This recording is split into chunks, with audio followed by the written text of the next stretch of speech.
everyone, and welcome back to another episode of the TB&J podcast. We took a short hiatus. I'm so sorry, but we are back, and we are better than ever. D, how are you, sir? I'm doing good. How you doing, Jeff? I'm wonderful. It's just the two of us today. It is. Troy is usually busy this day of the week because they have previous obligations with Dungeons & Dragons and that Star Wars game they love so much that you play on the tabletop with the figures and the cards. They got high and ate us. Yes, exactly. Got real high and then ate us. But that's all right because That's today... what a hiatus is. Got high on anus. We are doing the premiere of Agatha. All Along just came out. First two episodes dropped last night, less than 24 hours ago, and we watched them because I actually did homework. And we're going to talk about them after the intro. The hate is because hiatus. Oh, and speaking of this intro song, Hey Mark, Let's Riot, new EP, Wet Paint is out, available now. Stream it wherever you stream your musics. It is very different from our theme song. Unless you like that, and then it's just like that. Yeah, totally. So, D, Agatha All Along comes out, and it is a spin-off / sequel series to WandaVision. Yeah. And it focuses on the witch Agatha Harkness, who was the villain of the end of... Spiritual successor. Well, villain is a strong word, I guess, for the WandaVision. Yeah, it's villain. It's a villain. It was Agatha all along. She was the antagonist, I guess. Not villain is tough, because, like, Scarlet Witch could arguably be the villain. Yeah, I agree. Sure. That was that exactly. She was Wanda's antagonist. Yes. Sure. Thank you for correcting me on... The hero of all those people. Yes. To some degree. Not exactly. But it focuses on Agatha, and we pick up pretty much 3 years after where Wanda Maximoff left her. She is powerless, and the first episode, she's in a cop drama, and she's just being this like. So before we jump in there, thumbs up, thumbs down. Oh my God, I forgot my own bit. Your own bit. I'm gonna say thumbs up for now. I'm enjoying this first 2-episode premiere. We have a cast of characters. I don't know a whole lot about most of them yet, but I like it that way. And we've got kind of sort of an overarching plot of her just getting her powers back, but sounds like we're going to have a lot of bumps in the road between here and there. And, like always, I got to lean on the thumbs up side. It's just, we've been on a hiatus. I'm very sorry for the lack of content. The last 30 days, my grandmother died. I was saying. We're moving on. I'll cut this out. It's okay. No, leave this in. Oh, okay. It's a way to kill the mood. All right. Anyway, I don't know how to follow that up. I've never in my life managed to make this man completely speechless and just stop completely dead. I can't follow that. Douche. I might have to leave it in now. This is amazing. Okay. So, anyway. This is, it's a thumbs up. Like, there's just been such a lack of content. Yeah. I'm like, what do you want from me? Like, of course it's the thumbs up. We're going to watch it again. Sure. Talk about it. I didn't hate it. It's still in that range of mediocrity, though it does feel better so far. I'm not blown away. There's stuff I like. There's stuff that I think didn't work. There's stuff that feels light, but it feels quality. It feels of a certain quality. Obviously, no, I don't think we're ever gonna recapture that kind of mid-lockdown kind of like corona, like vibe of like we're all doing this. Like we're all watching, right? WandaVision and Tiger King have like their own special place in history. And it was just such an era of just, we had another show every week. Everything was being released at home, so it was very easy to kind of digest. It was always another thing every week. And if you recall, there was a straight year where there was always a Marvel product out. Yeah. Like a straight year. And granted, so that's a fair enough just assessment there. Not to say it was all good, but it was just constant. And I'm not saying we want that back. Don't get me wrong. That obviously no, there is well. such thing as too much of a good thing. But so here's some likes here. Yeah, we get this cop Agnes of. Did you catch the Philly accent with everybody? Yeah, well, this is the mayor of Easttown, which was an HBO or whatever show that they're parodying. Yeah, SNL has done a bit on. And this was beautifully shot. I mean, the widescreen shots in these kind of stand up were really well done. I don't know how that entire all of the fake show within this looked better than pretty much like all of like Secret Invasion and shit. Yeah, that was so bad. But yeah, the I liked the Mayor like so I was a little nervous. I was like, are they gonna have her kind of stuck in here a while? Like yeah, that was my first thought as well. And I was like, are they rehashing this? And I was like, no, okay, so they did that episode, and it's a good kind of transition from WandaVision, kind of giving that back feel of like there's something weird that's going on here. And then she claws her way out. Nice little sequence by the end of that episode, and yeah, I thought this was intriguing. What I can say was off was a couple of things. So all right, let's put it out this way. Out of these two episodes, I'm uncertain if she is truly out of that hex. Oh, no. That's definitely one of the things that I'm wondering. And I think that's definitely where they being Disney at this point, I think that's where they want you. Is where we don't really know if she's out or not. Oh, I feel like they do not want you to think that at all. Oh, really? I never got that impression at the second episode. I got the impression very much so that like, okay, cool, we did that thing, she's out, and like now we're dealing with this new thing, which I think is very much how it's framed. It's like she is out, and now they're on the Witch's Road. This is going to be the show now. And that to me feels like, ooh, okay, I can see how you could very quickly kind of be like, okay, that first episode is just a transition from from WandaVision, and then we jump into this. So there was a bunch of nice, everything about the first episode is super WandaVision. Like all the little like how they would all the Easter eggs of like down to the fake theme song, the 90s show, the 70s, all the different eras of shows. This was perfect. Even down to the so it was the intro was kind of a remake. It was kind of done like True Detective. Yes. And that was the Witch's Road song. Yep. Just done like True Detective. It was done in different notes, yeah. And then it even says at the end, like based on the German like WandaVision, like at the end, like all that was great. All that was really good. I enjoyed that. We got the same thing. All the neighbors or characters in this thing, and then I did really enjoy, I think either in the second episode or something or later on, where she like steps into what she was pretending was her car. Yeah, that's the second episode. This is not a car. Yep. And I'm like, okay, I kind of get how this played out. Great naked scene for Catherine Hahn, not for the male gaze, just done for a joke as her bare ass is like in there. She's reborn, literally, like she's in this naked scene. Everything's very kind of female empowerment. It was all very good, I think, on the that neighbor end. like tries to cover her with his jacket. She like throws it off. Yeah, like, get off me. Just, she doesn't give a so shit. Ridiculous. I love that about it. I'm kind of on Team D right now about is she really out, because when she confronts Mrs. Hart or Mrs. Davis or whatever her real name is at the end of episode 2, or the middle of rather, to get her to join the coven and get on the road, she says, no, I'm not Mrs. Hart. That was what Wanda had named me in her little fantasy world. Right. But that's what she was in the cop drama as well. So like, well, yeah, she was, because she didn't know her real name. Okay, but I'm wondering. So everyone was labeled as their actor or as their character in the town that she knew of, so she shouldn't know their name was Mrs. Hart. So the cop drama was like in her head, and they were all playing along with it.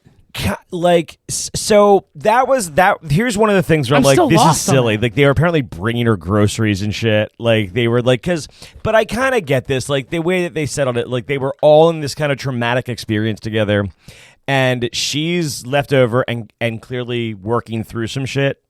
as an aftermath. Sure. And I think they kind of were like, hey, she's really not handling this well. Like, what happened to us? And she's a mess, but you know what?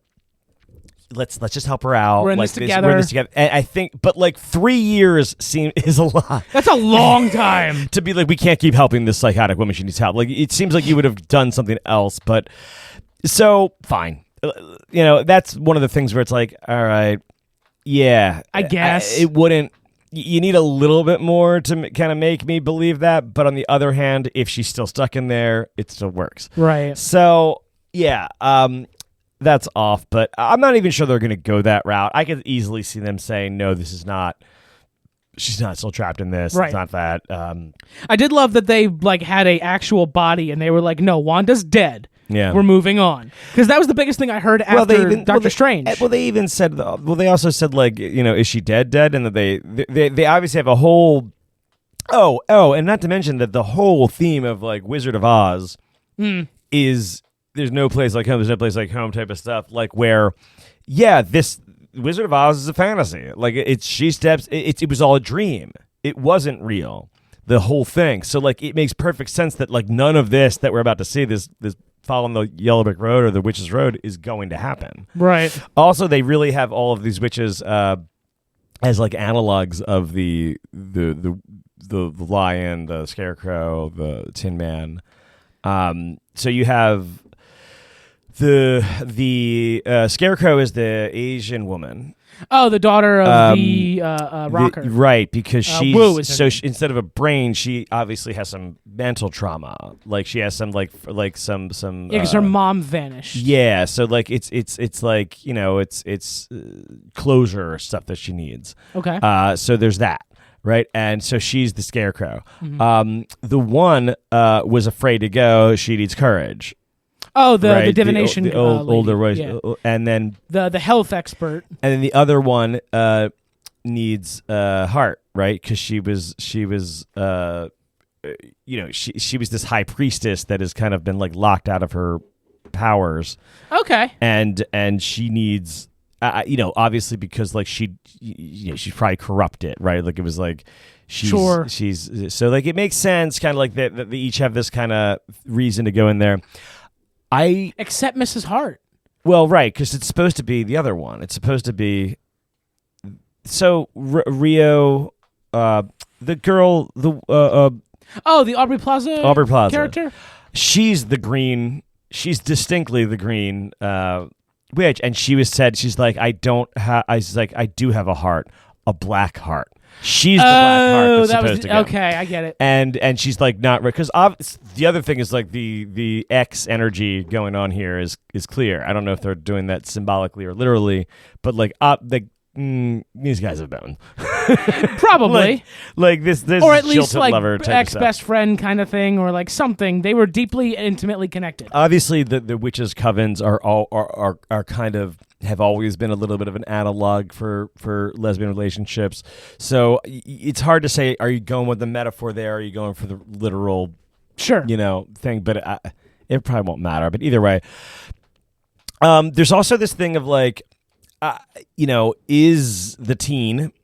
So the early speculation that this is somehow Wiccan, Wanda Maximoff's one kid, some variation of him. I forgot Wiccan existed. Yeah, he has you know, powers. Also, like he says he got her out of the hex, and he clearly had fingernails that were black, which seemed to indicate use of the Darkhold. Like, so I'm like, you know, are we really out of it? What's going on here? How powerful is this person? Then we have the other idea of like in the Agnes of Hearts, or Easttown or Westview show, she had this like clinging backstory to like Nicholas Scratchy, who was her son, like her lost son, like, which I think like in a lot of these. Yeah, I wasn't sure about that reference. I was hoping to ask you about it. The fourth season, the most recent season of, and I feel like this is more of a trope in these types. I feel like this is even a thing in Mayor of Easttown. I didn't really watch that one, so I don't know. But like, it is a similar, when like that show is seemingly similar to like True Detective season 4, which had some female leads as it, And I just feel like this is kind of a trope where it's just like you have this kind of hard-nosed female detective, kind of broken though from a past trauma, and usually that past trauma is like a lost child or something, and it's like that is what they were going for in that, and then it seems like there may be a thing, and then one of the witches made a offhanded comment Aubrey about Plaza in the first episode. She's like, are you going to like sacrifice another firstborn or something like that? So like it could be that like she has some regrets over her sacrificing of her for her actual child. Sure. Because that's because she's all about kind of like getting that power up. She also reveals something about her powers which seems accurate. Like it seems like they're playing that as real. Like she's like little tip. Like because why would you give this away? Right. Kind of thing. Unless she was just too overconfident, right? But like she tells you I can't take your power unless you hit me with it. Yeah, you got to hit him, which she tries to do later, which seemed to be like the actual plan, and that this witch's road was not. She didn't expect that to happen. Yeah. And they have like the witches that she stole power from initially. Them coming after her, they were pretty creepy and good. God, they were good. That was genuinely a little terrifying, and I was like, "Oh, okay." I forgot it's spooky season. Yeah, one that came down on the steps, pretty good. Yeah, fucking little spider walk. What the hell was that movie? Exorcist. Yeah. Exorcist spider walk. That's always good, and I really love Teen.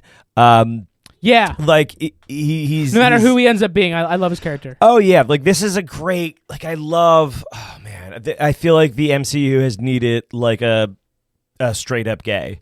Like yeah, like I mean like like I just like it's for the role that he's playing is this kind of sidekick, quirky. I don't know what this is going on, comic relief kind of thing. Probably more than meets the eye. Just great, like really carrying the scenes.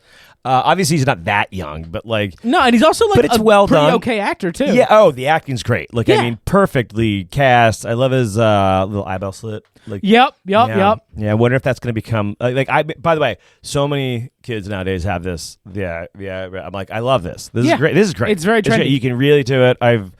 Obviously I've been doing it for like 2 years now. So no, not so cool, kids. I'd done it long before you. Skibbity Riz, am I right? Skibbity Riz in it. I don't think we've ever sound older than saying the word skibbity. Well, absolutely. Do you know Skibbity Toilet? Yeah. Okay. Yeah, I know all about. I was gonna say you have a kid. You probably know what Skibbity is. The show no Skibbity. Friend of Skibbity. Nah. Can I sound older? Skid Jace. So, the I did like the whole kind of dynamic of like where it's going and where it's confused. So yeah, I was enjoying it. Oh, and the energy of Aubrey Plaza and her in there was Aubrey. Sorry, Aubrey Plaza, and she in these when she's like in this FBI role, like sultry sexy, like God, unreal. Like it is bleeding up the page, and she is just doing her thing, like just playing it very straight, just sitting there. But like it is like seething off it's like she's steaming. I don't know what it is. It was very, very palpable. I mean, I like every other millennial aged man who grew up watching like Parks and Rec and shit. Like I would leave my wife for Aubrey Plaza in a heartbeat, and that's it's not that. She just but it was like it was hot between them. Like it was cool. Like I believe there was a lot of tension. It was they did good really chemistry. Well. It was done. So here was one thing that was throwing me for it, and I feel like this is like so. These two episodes obviously felt similar to WandaVision, where it was like, okay, they gave us 2 episodes to kind of get us to the premise, right? And it's like that's to whet the palate. Yeah, like and those first 2 episodes are extraordinarily similar. Right, in WandaVision, in the sense that like you still didn't kind of know what was going on. It was quirky and weird, and then it kind of you're kind of there where you need to be. The first more episode was just a sitcom, and then there was that choking scene. Yeah, and then the first 2, and the second one is more or less that too. There's like maybe a little bit of a push at the end. It's a little slower build up. The third episode is where it really opens up. Yeah, and we even said they should have released the first 3 or something like that, but like.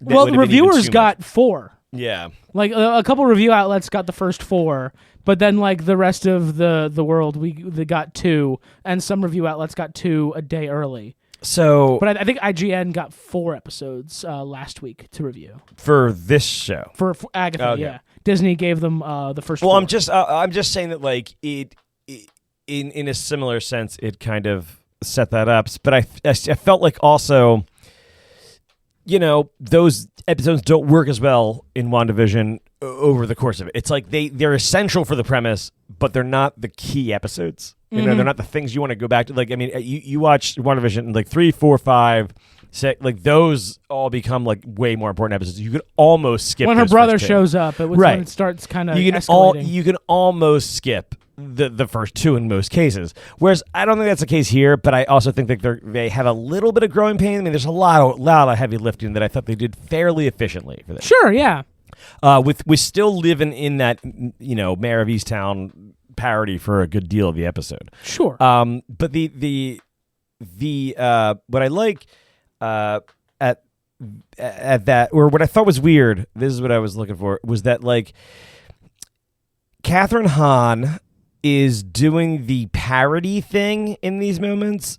Like, so there was definitely what felt like a disconnect, but and I also understand that like that's part of kind of what this setup is supposed to do, but it didn't feel like that kind of disconnect. It didn't feel like a dissonance that was like an eerie or odd quality that was purposeful. It felt like Catherine Hahn was doing a parody and the show was playing it straight. That's exactly how I felt. And she was just leaning a little bit too hard into the parody version of this character, as opposed to like playing her straight as that kind of character. And it's a weird, subtle distinction. And don't get me wrong, it's got to be an actual really difficult distinction to make as an actor and all that stuff. But like, the way she, like, it worked in some instances where she's like sitting there kind of pathetic looking and like doing it, but sometimes it seemed like over the top, like, or like, I couldn't tell, like, are you going for a laugh here? Yeah. Like, because it felt like Catherine Hahn might be going for a laugh, but the show was not. And it was like, and that wasn't like working for its advantage. So there was a little bit of that, I felt like in the first episode, where I'm just like, I don't know what they're going for here. It's not exactly working. It's beautifully shot, sure, but it's not connecting right. So I agree with you completely. I think it was almost done on purpose to give us the feeling that something's not quite right here and clue us in a little bit. But that's kind of what I'm saying is like maybe, but it didn't. Right, like maybe. Even if it was, it didn't quite work right. It felt like it was it was an editing or a production mistake rather than like because like when that happened in WandaVision, you were like, something's off, or that's not right, or like it made you feel like, ooh, that's quirky and weird. Ooh, yeah, what's going on here? This felt like I'm thinking about the production of the show, and I'm like, wait, is this right? Like, what's going on? Like, are they going for that? It felt like a disconnect. And fine, that even might be what they're going for, and maybe they achieved what they were kind of looking at, but like, it wasn't quite like a feeling that I was enjoying. It was taking me out of the experience more than anything else. And right, it didn't let me pay attention to the cop drama at all. I was more focused on Catherine Hahn. Because here, that's the thing, is like, I know that she's in this, right? Yeah. It's not like when we first got WandaVision where we don't know what's going on. We know that she's trapped in there, so we don't need to be told that. We know that, so it's like, there shouldn't be that disconnect. We should be kind of like, and this is where I feel like Catherine Hahn was playing this, like, you're supposed to be in on it and see me as, and like, she's playing it as more of a joke, and the show kind of wasn't allowing that to fully happen, or they were going for that dissonance, and it just was a little bit off, and it just didn't work right. But when she gets out and she claws herself out, I loved that kind of sequence. That was really well done. Yeah. Just shedding like actual that, decades and eras of clothing off her body as she like transforms into different versions of herself, and then finally. And then the badass like original one that we saved, it really does like evoke, like, you forget, like when she comes up and she's in the black and white, and you remember that like black and white makeup that you would wear would make you like deathly kind of scary looking, like you're dressed like a ghoul. Yep. Like a black and white like, you can do that costume, by the way. Sure. Like, you can do a what is it, a like a black. I don't. It's better to not say black and white, but like you can get the makeup and like you Monotone? can really like you can make yourself look black and white, and it's a really cool effect because it's so striking. Yeah. And you look ghostly in reality. Like it's very neat, and that's what she does there. And you know, but like it's great because she's this witch. But when you take her from that 50s version into a real version, it looks like she's just kind of like a witch. It was just such a perfect, Yeah, it was really, really well done. And this is, the reason this whole show exists is because she was just a standout of this series. Like, yeah. I mean, that she was... won an Emmy for that. Oh, absolutely. I mean, deservedly so. And, she's aging like fine wine. Just a great anti-hero type of thing going on here. Obviously, a villainous character we want to follow. Just like, really stems like a Loki kind of series. So it has some of the best elements of like WandaVision and Loki in that sense. And it's got, I don't know, I think some heart. It definitely feels like it has some heart. It has some, like it has a different vision. It's doing its own thing. It's not relying seemingly on like what is everyone else in the universe, Marvel universe doing.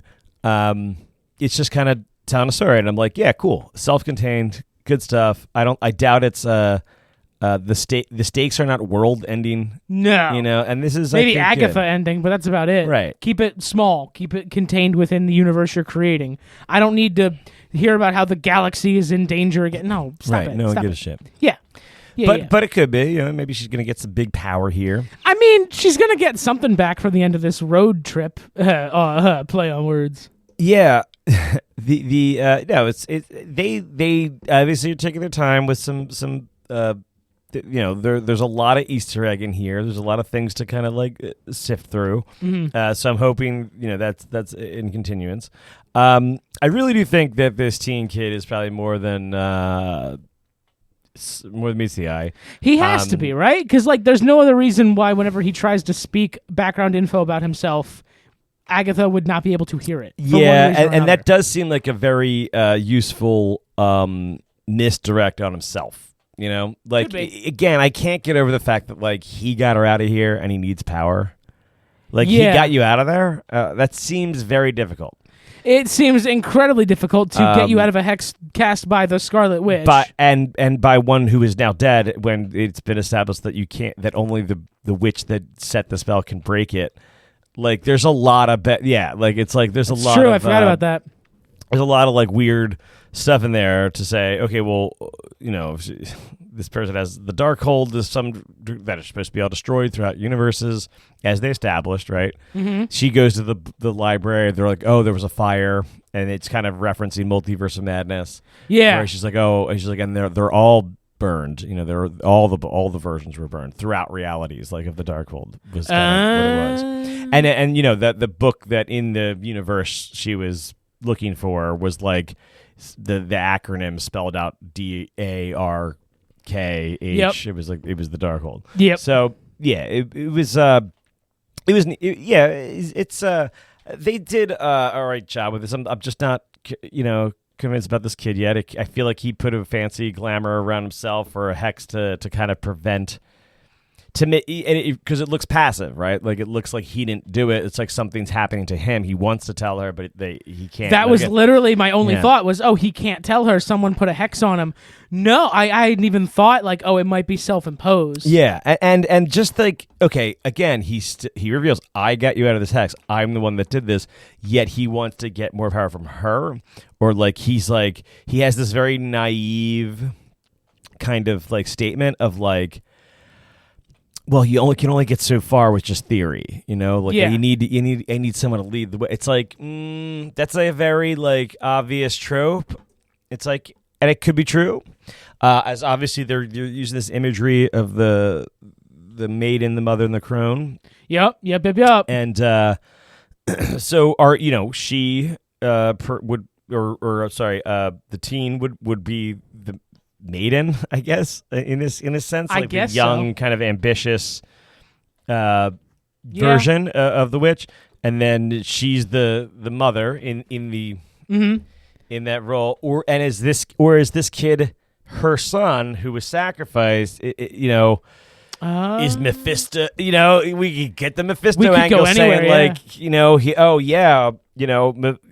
I found a way to get to you because of that, and it makes perfect sense to say, well, we're not going to go Mephisto this way. Guess what? It's Mephisto. Yeah, I mean, especially since like when WandaVision was in production, their ownership of the X-Men was a little like up in the air. It wasn't. I don't think it was finalized yet until. It was. Was it? Mm-hmm. Okay, but like they own everything now except Spider-Man, so like they could do literally anything. Yeah. They have the entire Marvel world to draw from for this. Yeah, and they can they're allowed to use Spider-Man like with permissions. Like they can do this. Yeah, I think the it's official it's way harder. But. Yeah, they can do whatever they want, but Sony retains all merchandising rights for any Spider-Man. It's not worth their while most of the time to do it. Yeah, for sure. Yeah. But man, dude, I'd be really impressed if we get like a Mephisto out of this or something crazy. But I also don't want to dream big. Here's another one: is that, and this is more of a stretch, but Mephisto's son is named Blackheart. Okay. And maybe this kid is Blackheart. I don't know. Whatever. I mean, Aubrey Plaza's character said that she has a black heart, and we still don't know her name. Right. They could do that. It is, it's definitely a possibility. So I could see a lot of things kind of happening here, and I'm intrigued to see what they go with. Absolutely. I don't have any like preference, I think, in kind of how this plays out. But I mean, like, okay, I definitely have an eye on this kid. I really like the interactions. This Witches Road crew. Oh, I lied completely. Aubrey Plaza's character does have a name. It's Rio. Yeah, Rio. I told you. I completely forgot about that. Because I am not the best at my job sometimes. Well, okay, so within like 2 minutes of these things airing, there's a deep dive with every Easter egg. For sure. We are hardly the first on the scene ever, but some of the things you might notice that when Aubrey Plaza's character says goodbye inside the Hex East America, she says. She leaves, and the subtitles tell you like speaking Spanish. Yeah, and the translate. I don't know quite what they're saying, but I do know that like basically what they're saying is like see ya, like see you, but it's more like I see you. So it's kind of this double entendre of like see ya, and I see you. That she's saying when she leaves. The English language doesn't have enough cool shit like that. Sure, what are you talking about? We're full of it. You're full of it. We need cooler ways to say things that mean two different things. Touche. That's French. So we took it for our own. Is that what we do? We just appropriate other languages' phrases? Yeah, it's called colonialism. Yeah. Like I love Schadenfreude and like the whole theory of getting joy out of watching someone else's misery. I like that there's a word for that, but it's not English. But it gets a little far because there is a Russian word for escaping from prison and being the person who is thrown as bait to the guards who is betrayed during that prison escape. Wow, such a common occurrence that you need a name for it. All right, fine. Fair enough. So there's diminishing returns. So how many episodes of this show do we have to look forward to? I don't know. This is a you question. Yes, it is, isn't it? What do you got now? 6, 8. One of those numbers is probably correct. It is 9. Oof, completely wrong. Ooh, here's the best part. 8 and 9 is a 2-part finale, and both episodes will air on October 30th, right before Halloween. So we get a nice little spooky send-off for the season. Spook. That's pretty great. That's pretty great, actually. Could be cool. Yeah, I mean, it's a good time of year to have a witches show. It's got a little what's that hocus pocus vibe? Yeah. It just seems like some Halloween fun. Nothing too crazy. Yeah, I'm very, very excited. Earnest, scared, stupid kind of level. I always tend to lean a little more positively on stuff that we're watching because going into something wanting it to be bad or just only seeing the bad just seems exhausting to me. Yeah. So I really want this to be good. I would love things from Marvel to be good forever. Yeah. It's just not always the case. But listen, I like what they bring to the table, and I like how they there's a lot of, you can tell there's a lot of time spent on this. Like, even like the Loki, this definitely feels like a production that, even though it's kind of small scale, the world felt lived in. It felt like a post-COVID world. Like, it, you know what I mean? Like, whereas like so much of the production in so many shows in that entire era, if you go back even to like Spider-Man, No Way Home. Yeah. Like, there is not, like, they got a couple scenes, and I felt like some of those scenes were even from like, maybe they shot them before, but where there's a bunch of people outside and like and like that's it, where you get like a really lived in. Everything else is like empty kind of streets. You know what? That's a really good point. If you go back and watch it, you don't probably notice it back then, but like, and they shoot it well to do. But like, there's not a lot of thing. It's not like you see most scenes are only like a handful of characters at most, right? And for whatever reason, this felt, maybe it's about the scope that you're trying to shoot at. But like, when you have big giant cityscapes, like for a Spider-Man, and you have like all these jump throughs, like, it should feel really lived in. It should feel like you're seeing tons of stuff, and it's not like that. Now, when you manage to do like a Mayor of Easttown, a small area where you have a lot of landscape, like, it feels less obvious. Like, it feels like, this is the right amount of people in this space. But I think like, this, it's just, just that kind of stuff feels better. It feels like they were able to take time with the sets, take time with the wardrobe, the actor designs, where it's like, it just feels like it was more time spent. They could do the things that they're supposed to do, that we've been probably missing, and was like slowly like deteriorated over the span of, by the time you get to things like Secret Invasion, where it's just like literally shit. Yeah. Like, they're shooting in like blank hallways and shit. Like, just no way to tell these stories because you don't have the manpower to like really produce what you need to do. There was a scene in Secret Invasion that where so it felt like Sam L. Jackson was walking through an empty room and they CGI'd the crowd around him. Yeah. I think we talked about it during our coverage of that show. It felt so weird and disconnected. Yeah. It's like, so, I mean, and that's a low point, right? Like, this is probably like the toughest time to make all that work, and their influx, and then it was just like a falling dominoes at that point. We're not insiders. We don't know how to make a show. I'm sure it's they very hard. They were skating at the edge of their reality when COVID hit, and then they just started skating in space. I think they're just coming around on the revolution again. Vive la revolution! Vive la revolution! So, like, this could be good. Speaks Spanish. We'll see. Well, I mean, what else are we? What else is the next big Marvel property coming out? Marvel property. I want to say, not that we're looking too far ahead here, folks, but I want to see kind of what this might help. Not quite lead into, because it doesn't do that anymore. But the next actual thing we get for Marvel Universe stuff is going to be Valentine's Day, where we get Captain America: Brave New World with Harrison Ford as Red Hulk. Okay. After that, we will get Daredevil Born Again in March, allegedly. It's been pushed a bunch. And then in Daredevil Born Again? I could see that going, Yep. though. And then in May, we will get Thunderbolts. And then July is supposed to be Fantastic Four First Steps. That's the big temple right there. Wait, Thunderbolts is before Fantastic Four? Yeah, Thunderbolts is currently slated for May 2nd, 2025, and Fantastic Four First Steps is July 25th. That's not a bad slate. That's really not a bad slate. I mean, we're talking Agatha along till November, right?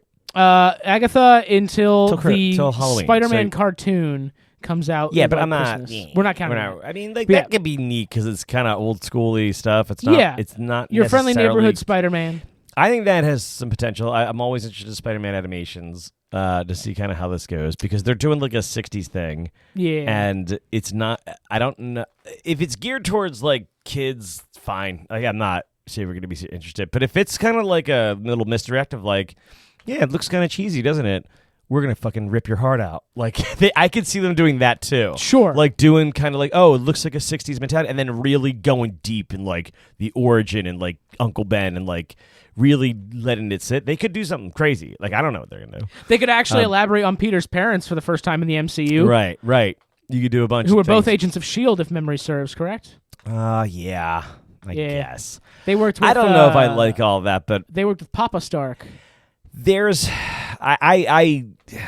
I'm always a little hesitant to delve into the secret spy background of Peter's parents. I always find that to be like kind of a. I find it to be not entirely interesting, for sure. It's definitely it taints his character a bit to make him an everyman, to make him super connected in these things, to make there be so much conspiracy back. It makes sense to try to tap into that. Like, hey, why was he with his, aunt and uncle in the first place? I mean, they could also go the other way and be like, it's New York City. His parents were victims of random crime. It happens, and now he lives with Aunt May and Uncle Ben. Is he, Batman? I mean... What is he, a Batman? Except he has no money. He's a Spider-Man. What is he, some kind of man-bat? Nah, he's a man-spider. Spider-Man. Flip it around. Make it $1 million. Oh, man, it's going to be great. People love spiders. People love the spiders, the creepy little crawly dudes. They fucking love them. Well, you got to come up with more like Batman. I mean, I don't know. There were a lot of Animal Man things. But yeah, that's even Animal Man. Yeah, even Animal Man. Mm-hmm. That's got to be a real one, right? It is 100%. Oh my god. Actually, well, listen, deep dive. I haven't not read it, but all I know is that like Animal Man was I think an actual character that was just like whatever shitty. He could get the powers of animals. Really? Like various animals. And then a good writer did like a deconstruction in the 80s, and Animal Man is like a very well-revered comic because of that deconstruction kind of era. Now here's the question, D. Is Animal Man DC or Marvel or Image? I believe it's DC, but I'm not sure. It is DC! Yeah. Do you remember his name? His real name. The Animal Man's real name? Yeah, like under the mask. No, I don't know. I don't think I've ever. Bernard Buddy Baker. I never knew that. So his name was Buddy Baker. Buddy Baker. Oh my god. Yeah. Buddy Baker acquires the ability to temporarily borrow the abilities of animals, such as a bird's flight or the proportionate strength of an ant. Using these powers, Buddy Baker fights crime as the costumed superhero Animal Man. Oh my god. What writer took it over that made it real? Created by Dave Wood and Carmine Infantino. Name. No, we're looking for. Look for a big name. Relaunch, part of New 52. No, it's way too late. Jeff Lemire. Okay.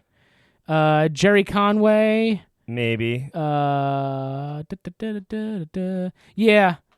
The Last Days of Animal Man in 2009 was written by Jerry Conway after he got canceled in some year.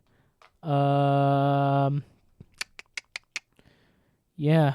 Jamie Delano's first 6 issues. No, man, it's got to be like, it's like Neil Gaiman or some shit. Neil Gaiman? Yeah, I'm telling you, it's like somebody of note wrote it. Jeff John, come on, give me a real name. Somebody did this Animal Man. It was like all right. Grant Morrison.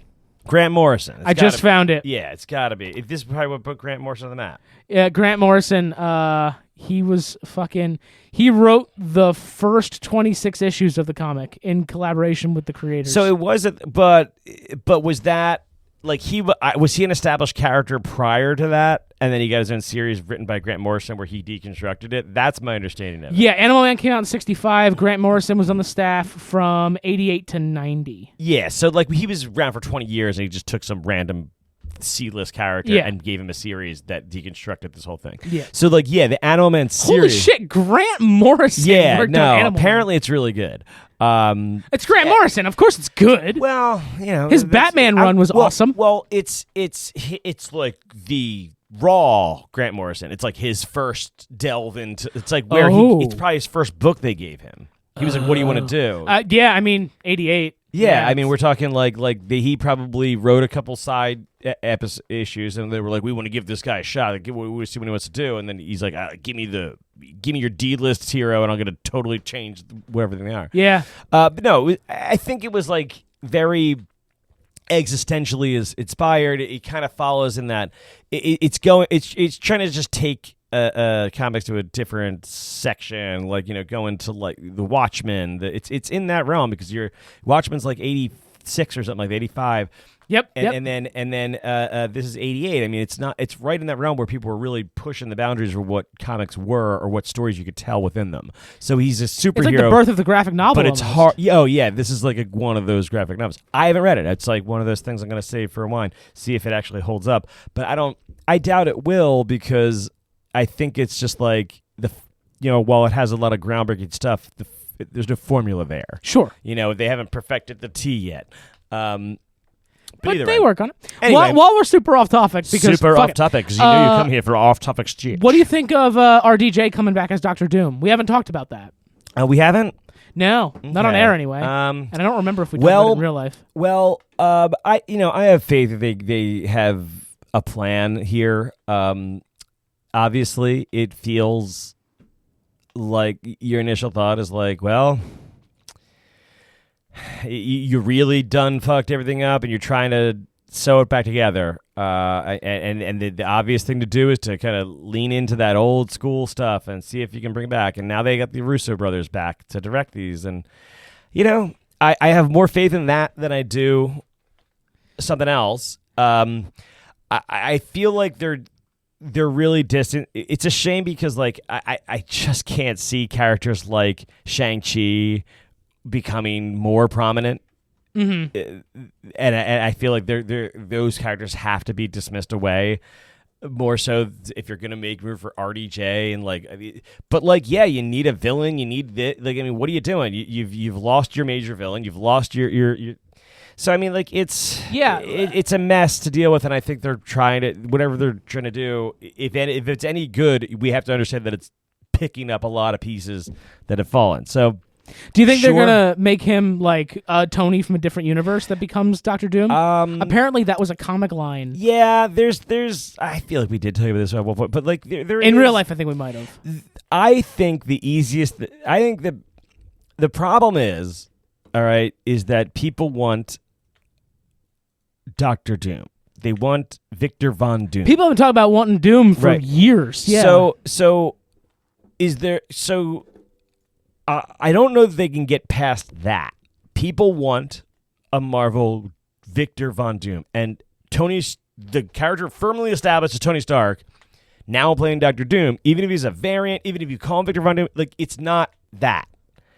It's like so can he exist by the end of it? Can they give you an explanation that gives it? Fine. I don't care. I get actually a Tony Stark variant who goes a different path, lives a different life, and ends up as a Doctor Doom character. I mean, the same mask, different tasks line that he delivered at the reveal is very much so reminiscent of his line from Age of Ultron, where he wanted to put a suit of armor around the world.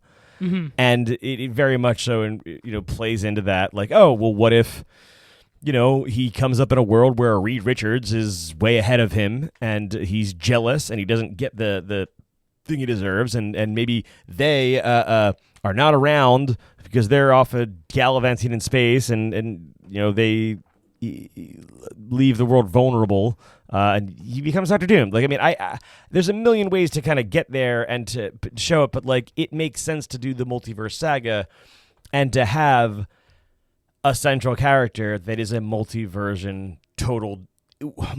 is supposed to show you what would happen if, right? It is the what if of the world, right? So what if Tony Stark was that makes sense to end the multiverse saga. Is all of this going to be a backwards way of turning Secret Wars? Could be. It seems like what you could get out of this is based on Deadpool and Wolverine. Maybe you get the Fox mutant verse versus the Marvel Avengers verse fighting and eventually kind of combining by the end. Could be. It did feel like that Deadpool Wolverine's second agenda was a goodbye party for the Fox universe, but also reintroducing them to some degree. Fair enough. You're right. And yeah, that production side of the universe is gone, but their future of the universe is going to move on. So yeah, because the Secret Wars universe was in the comics, it comes down to a similar thing: universes fighting with one another to who will last, but it comes down to the Ultimate Universe and the Marvel 616 universe. Sure. And that's why Miles Morales and Peter Parker are in the same universe now, because that all merged. So their version of this in the MCU is the Fox universe and and that merges. That all works. You could. I think they're mapping to try to tie it all together. I think their tentpole that they're hanging their moments on, their Avengers Endgame of all this is, how like people were like, well, they make the joke. They're like, is that everybody? He's like, you wanted more? Like, and then they have the joke where they keep opening portals and like, the Agents of S.H.I.E.L.D. are there and Daredevil's there and the Defenders are there. Jessica Jones is there. Like all these other Marvel properties that have been introduced actually do show up. Like, so, and I think they're like, no. Fucking all those characters were introduced and never came back to. We're everyone's here right now. Like they're gonna go do that, and I don't know. That seems maybe a little cheap, but if you can make it work, you can make it work. And I can say, I'm very curious. If you give everybody a little spot, you make a lot of nerds happy. And apparently Deadpool and Wolverine did prove that you can just fan service a lot of them and have no real storyline whatsoever and make people very happy. So I was, It was a good movie. It wasn't a good movie. It wasn't a great movie. It was a good movie. It was a fun movie. That's the thing. I had a lot of fun. Yeah. I couldn't care less about the story. Sure. Most people couldn't. Yeah, but that's not good to me. Like, a good story is a good story. A fun movie is a fun movie, but like, these aren't supposed to. I don't know. You know what it is? They can have fun. To speak your language, I put it in the same realm in my head as like Fast and the Furious or Transformers, where none of those movies are going to win an award, but they're fun to watch. They're good popcorn movies, and at the end of the day, they make a shitload of money. What I could say is that I could say that all those things about Deadpool 1 and 2, and this wasn't as good as that. Okay. They weren't. It just wasn't nearly as good as either of those two fun movies. Fun, stupid, silly movies. As the dude would say, that's just like your opinion, man. Yeah, it is my factual opinion. This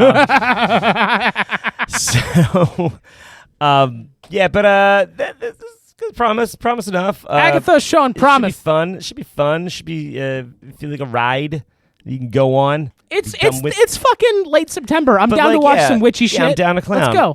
So we get this till November. You get the holiday season, and then you come out of the holiday season, your Valentine's Day, and we're gonna see Harrison Ford's nipples. Yeah. See his nips, red nips. Yeah. I'm sure we'll have plenty to shit on there. Oh god, did you see his interview? At the premiere. Fucking great. He's like, oh my what god! Are we doing? People were asking him like, "So how did you get into character to play Red Hulk?" It was like an IGN guy, and he puts the mic in his face, and he was like, "I got a paycheck. What are you talking about? Got into character. I just did my job. That's it." He's the greatest. And then they go to ask him another question. He's like, no. You said one question. And he just turns and leaves. He doesn't. I was like, oh my god. There's a guy that does not give a shit. Yeah. He is such a good actor. He is a bad PR. It's so funny. But like you see him in those. So he's in a couple of press junkets, right? And like he does have like a stock answer that he tries to give. He's like, it was just so much fun to work with these actors and to see if so much talent there. And you see that there's like a stock answer that he gives, and then once he's past that, he's like, I don't give a shit. Yeah. He's like, nah, I made money. He's like, I don't have any more lines. They didn't give any more lines to say. They told me to say that. At the press junket, now and done that. And he's just like, he doesn't give a shit. It's like fucking the NFL when Marshawn Lynch got fined for not doing post-game interviews. So he did them, and all he would say was, I'm just here so I don't get fined. Yeah. That's the same energy. It's the same Marshawn energy. Lynch and Harrison Ford. Yeah, dude, good for him. Honestly, yeah. You're gonna fine me for not coming? Cool. I can give whatever answer I want. It's hard to believe that every actor in every movie ever is like, oh, this is great and I had so much fun. Anyway, that is it for Agatha and everything unrelated to Agatha that we had. Yeah, so many things that were. But who's this? It's a podcast. Whose is this? Honestly, our numbers went up a lot this year. Get the hell out of here. Percentage-wise, it was like a good 20-25%. Fuckers. On that note.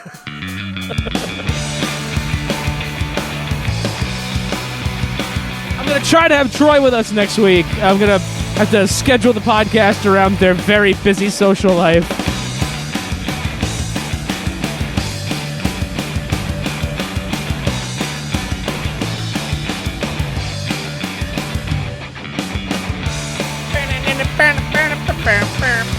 I think our outro is better than our intro. Made by a different person. Made by an actual professional musician. Oh, fuck me. All right.